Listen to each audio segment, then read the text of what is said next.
สบายดีพี่น้องยินดีต้อนรับกับช่องลุงคู่สู่บทถอยพี่น้องว่ากินข้าวกันไหมวันนี้ก็หิวเขาวเลยล่ะพอดีซีนมันเหลือแต่เห็ดลาบส่วนที่เฮานั่นมันเป็นมีเอ็นมีอย่างนั้นนะเลยเก็บไว้ก็เลยเอามาเห็ดขวดาดเอา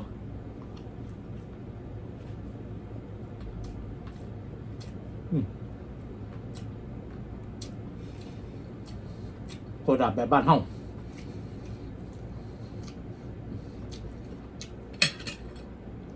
ครับ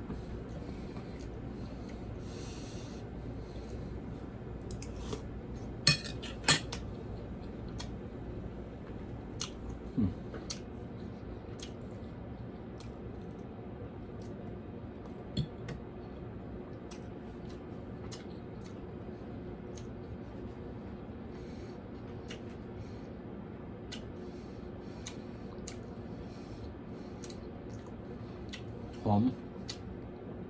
มกระเทียมต้องใส่กระเทียม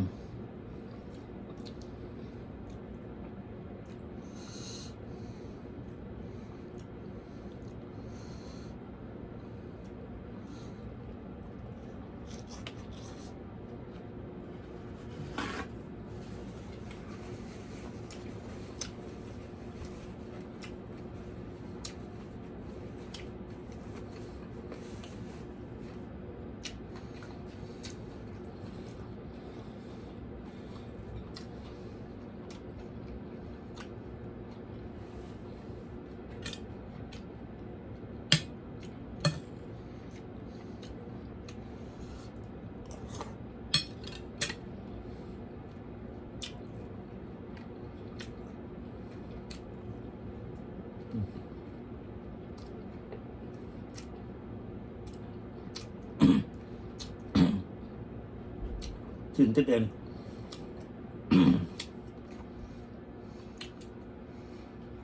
ยังกุดนี่เจ้าบีอยู่แต่ว่ามันนี่จะบอกกินเจ้าบีเพราะว่านี่มันกัดขับเลยเนี่ย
มาไกลๆพี่น้อง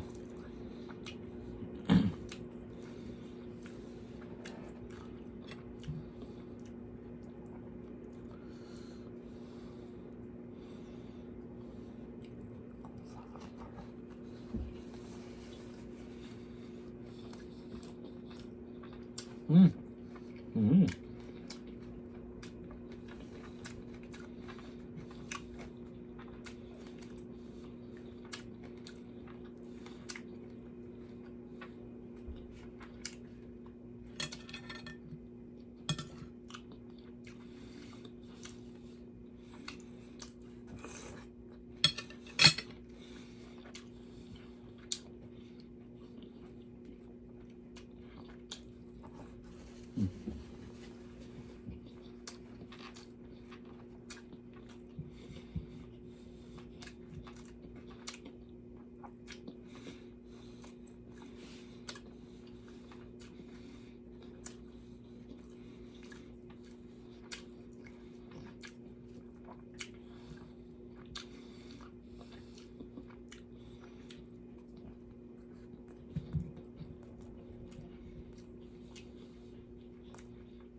มีน้ำมั้ง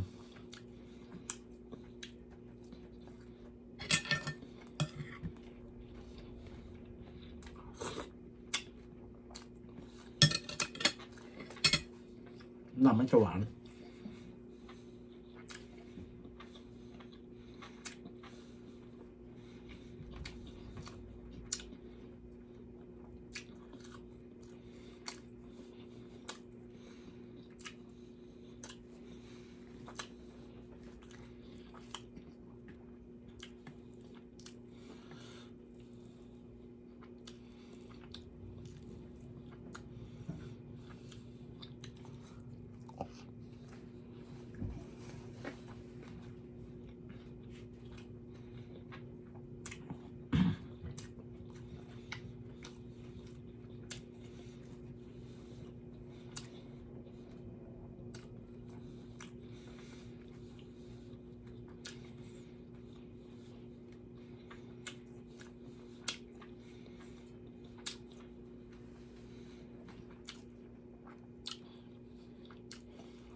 เจียมเป็นยา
บุบเบิ้ลบันเนี่ย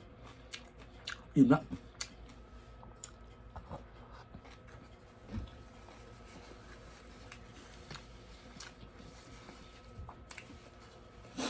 ไปกินน้ำมันบุบมัด